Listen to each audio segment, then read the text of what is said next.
Here's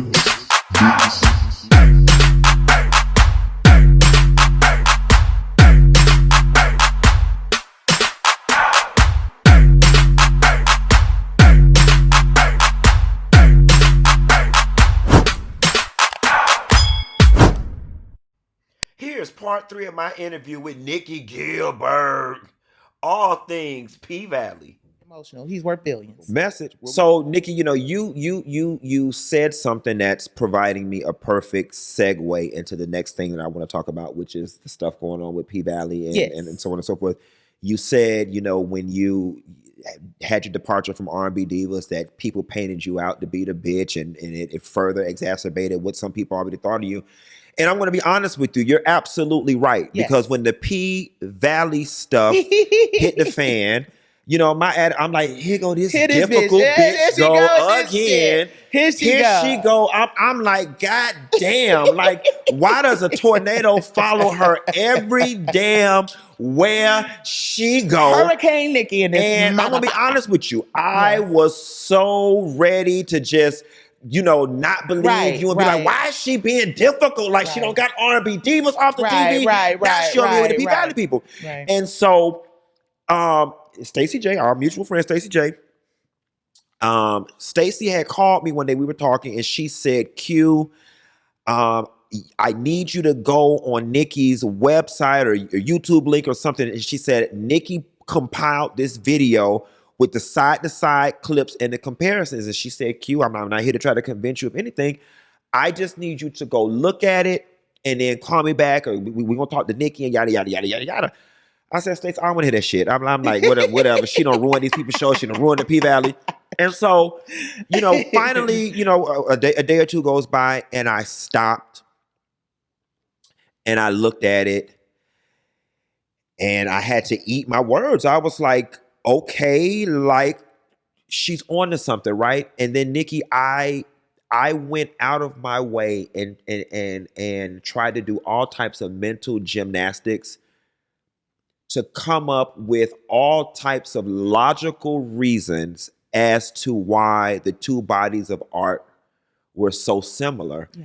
And to be honest with you, I came up short. I just... And you're a very smart man. I just couldn't. You know what I'm saying? And I even went down the path of, okay, maybe Nicci went and pitched her idea first, and then, maybe they like took it on a macro level and like commissioned this lady to go do something else.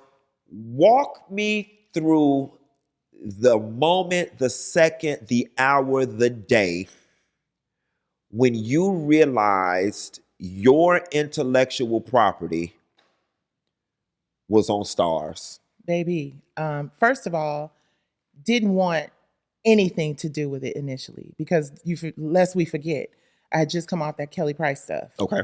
And I really didn't want to get involved in the Kelly Price stuff because I knew this was coming. Mm-hmm. We had already been in conversations. It had not been public, but I was like, we got R&B divas. People think I'm all up in Kelly's business, which I wanted nothing to do with. And she talking about where Kelly Price had went at, okay? Because we still confused. Because where Kelly Price had went at. I still don't know. I still don't know. I haven't talked to Kelly. I wish her the very best. And not in like a sarcastic way. I really wish her the best. Come tour with us, Kelly. Come on R&B Divas and tell us all about it. But my husband saw it first, right? My husband was like, because I'd heard about the show. And, initially when I saw, as the advertisements got a little more, I was like, oh, okay, they got a kind of, gay, LGBTQ, okay, but I'm not going there because I just come off of that. And I knew your ass and everybody else was going to be like, this bitch, right? So my husband was like, babe, you got to come down to see this. You got to come down and see this. Then I get calls from people who have been in the cast like, oh, really? Like next time, Nicci, just let us know you did a deal for the show. I'm like, you can't be serious. But the giveaway was coming in with the little red suitcase. And then as I watched it, Q, I was just sitting there with my mouth open and I was just like, this is my story. And then I was like, what's really foul is that my attorney, like this wasn't no frivolosity, right? This was my attorney who was good friends with the CEO of the network. I believe they knew each other from long, I don't know. I'm not gonna get into saying things that, allegedly. But he the same person who invested in Tyler Perry Okay. had been my investor Okay. for Soul Kittens Cabaret, right? And he had said to me, and he was the first person I went to for R&B Divas. Okay. And he said no, because he was like, nobody wants to see no bunch of has-beens. I'm not putting my money on it. He came back after that and said, okay, I'll do the tour. So that's how he was connected to the tour on R&B Divas. That never happened. And then he said, after that whole thing went crazy, he was like, I know what they did to you was wrong. So the next thing you do, I will finance if you get distribution, but you have to own it. Right? Okay, I will become your partner. Fair. But you have to own it, because that is how Tyler was able to build his wealth. And I worked with Tyler for years as people, right? So needless to say, I went in and met with the CEO because I was connected, I believe, through the attorney and directly through Tyler. The man sat across from me. He said, oh, Tata, which is French for auntie, by the way. Tata means auntie burlesque. Oh, I love the name Tata Burlesque. I left him my script. I left him the DVDs starring Fantasia. And yes, the play was $100,000 budget. Fantasia was my friend doing me a favor. Faith was my friend doing me a favor. It was the first time I had ever directed anything in 2010 before R&B Divas, right? So it was slightly different, but the story, the beginning, the middle, the end. An LGBTQIA club owner owns a club in a city that is being gentrified because of a casino in Vegas. The girl with the red suitcase, all of these elements. So initially, Q, I did not want to be legal. I said to my attorneys, please just send them a letter. Let's handle it quietly. This is another Black woman. I do not want to be out here again for the 11th time fighting with people. And they came back. It was so insulting and dismissive. I was like, okay. And we went for almost a good little while before we had to file. And the bottom line is this: I have never wanted the actors, the performers, even Katori, right? I've never wanted any of them to have to go through this crazy stuff. So let people tell you why there are delays. We know why there are delays, right? We got to finish this business over here first. But the fact is, ownership and having the opportunity to be able to build what Tyler Perry was able to build. He said in Maxine's Baby, I went to Lionsgate and I told them the only way I'm going to do this is if I have ownership. And because he's had ownership, this is your ownership. It's important. So Lionsgate was in the business of licensing content and doing partnership and ownership deals. And that is what I asked for. And instead, we look up after I go in and pitch them and leave them all my materials. And somehow this lady, who honestly, Q, this thing has been copyrighted since 2004. It's been played all over the place. It's had really important people in it. You can't tell me that you never, like there has to be some kind of system for you to look at something and say, these are the same. There are too many similarities. So what has happened is we were in Georgia for a year, which is crazy. And then we went to LA because money and power, I believe. And, the case was dismissed by the judge due to the fact that he said there are not enough similarities. Now, they're not denying they had access. They're not denying access. We had depositions, which I will never see, because they said, oh, no, we don't want, they redacted them. I'm like, if you're telling the truth, what's the problem? What's the point of that? But the bottom line is, by the grace of God, we're still in this fight. In fact, we are up for oral hearing with a 3-judge panel in the fall. And it will be on, they do oral hearings on YouTube. So you'll be able to, the world will be able to see it. Wow. And do you think being able to physically get in front of a 3-judge panel with whatever evidence and stuff that you have, that you got a more compelling chance at getting justice, whatever justice I'm going looks to like win for this you? case. And that is just it. I'm going to win this case because every attorney, and I've talked to attorneys that aren't I got 5. Every attorney I've talked to, because you asked, am I crazy? Should I just stop? Is this just really pushing? People like, you're crazy if you don't pursue this. So the fact that I have legal minds, extraordinary legal minds, that are like, no, you have to push this thing forward, gives me all the confidence, and God, of course, gives me all the confidence I need. So we'll get, and the thing is that there are other cases that are very similar to mine. This isn't an isolated situation. It happens every single day in Hollywood. And you want to know what's so funny? And Drew, give me a 5-minute marker or whatever. Nikki, I am such a oh, everybody's good. It's still hard for me to wrap my brain around the fact that somebody would just take somebody's work and, like you said, copy it down to the red suitcase. Like, damn, you couldn't even turn the suitcase purple. You know what I'm Girl saying? saves the club in the end. You know It's what I'm just saying? It's too many like, nuances. it's like, Yeah. damn, y'all just really Right. gonna sit up, and copy the whole. But Let me ask you a question. And this is, hopefully my lawyers don't whatever, but it is what it is. So some of the things that they're saying is that their character is more gay than my character. Their character is non-binary. My character only mentions dressing like a woman once. They're saying same wheelhouse. LBGTQIA you're splitting is a hairs at collective that point. The community, same right? wheelhouse. So these are the points. She only mentions the casino twice in her play, but we mention it 4 times in our series. Her character is more homophobic than Isaiah Washington's character. Yeah, he called him a freak, but he was more motivated. And this is all public information. Right. He was more motivated by business, but this one was more motivated by his homophobia. It's the same story. As a member of the community, I'm like, do they isolate? Like, No, is it? no. Okay. I just had to ask. And it's the same story, and it's weird, right? Because another reason why I was hesitant about siding with you in the beginning is because I remember the big thing was that Katori allegedly went around and interviewed over 100, dancers in order to make this story. Now, granted, I don't know if it's true, false, or somewhere in the middle, but that's what was put out there. So I'm like, well, how could she have copied Nicci's stuff if she went out and interviewed 100 dancers? Let me ask you a question, and you don't have a way of knowing the truth. What do you think her role in this conspiracy is? You think they told her, we got some stuff, go make a show based on it? Or like, what do you think her role is in any of this, if you can say? So I know more than I can say. Okay. Because I was in the deposition. Understood. So what I believe based on the deposition, I cannot say. Understood. Fair. But what I will say is this. The question of ownership, does she own it? Right? Or do they own it? That's a question. Was she a work for hire? That's a question. Okay. So if she was a work for hire, then she ultimately doesn't control what goes this on. Narrative and what this thing is, right?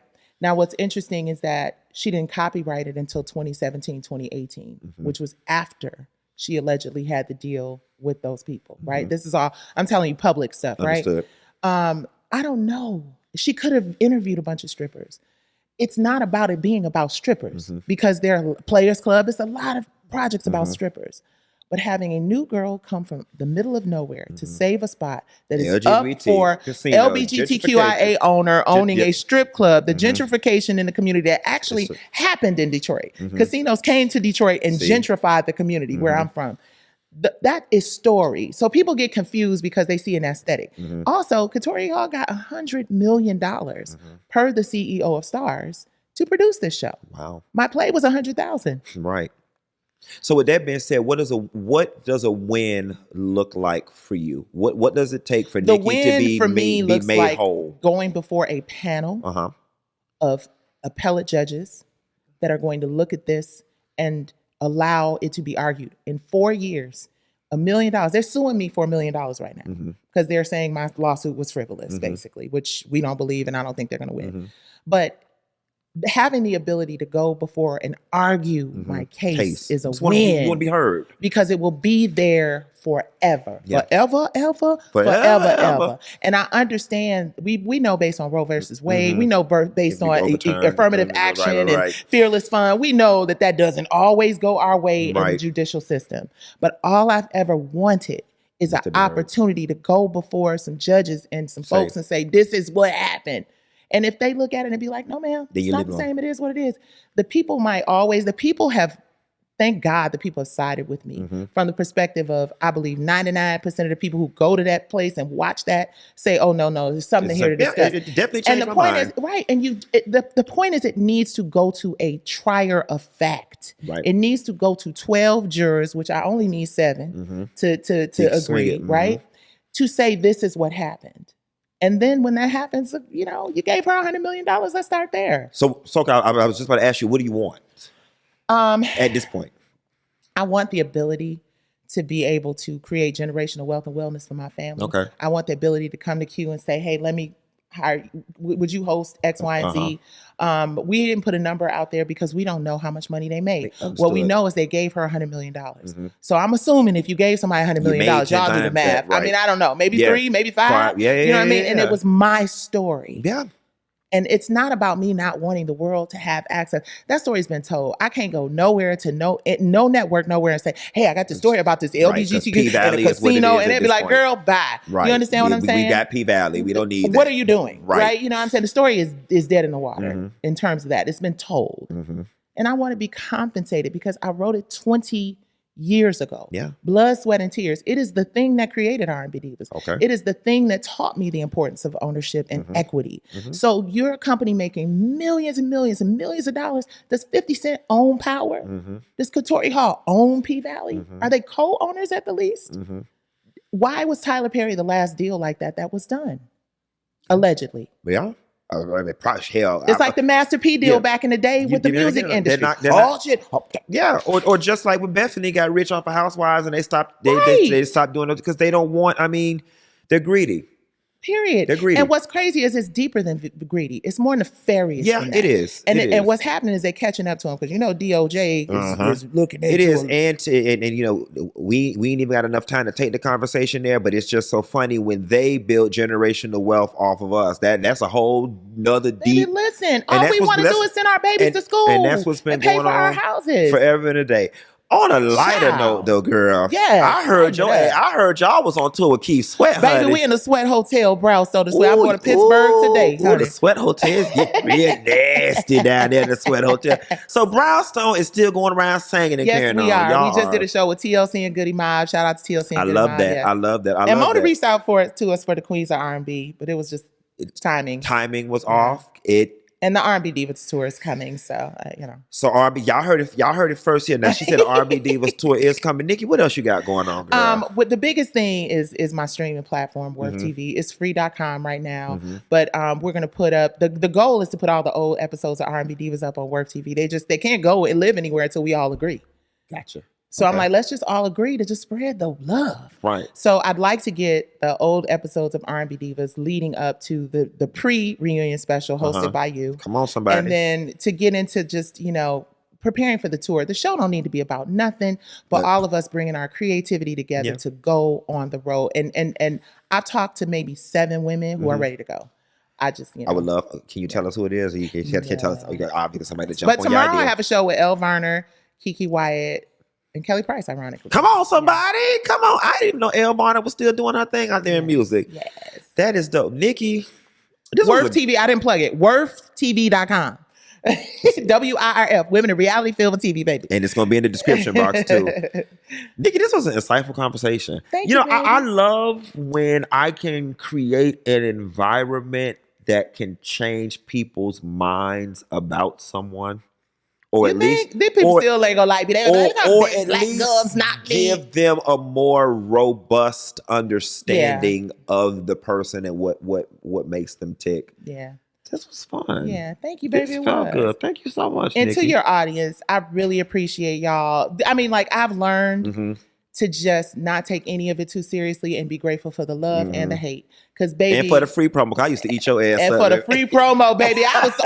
And I didn't see it from that perspective. Well, it's I hard. didn't see it that way. It's hard, it was ego, baby. Not even that somebody's talking about you. It's yeah. hard. It's hard. It's hard. But we friends now. We friends now, y'all. Nicci Gilbert, everybody. He was on front to bottom up. There it is. Oh my God, I forgot all about front to bottom up. Yes. This was fun. Anywho, y'all be sure to like and subscribe if you're new around here. My throat's dry at this point. I'll call y'all later. Yep. Can I plug Good Shades? Go to Good Shades. This is my sister's shade. That's why I got sunglasses on my head, y'all. Good Shades. I love it. I knew it was gonna be shady, so I said might want to make it good.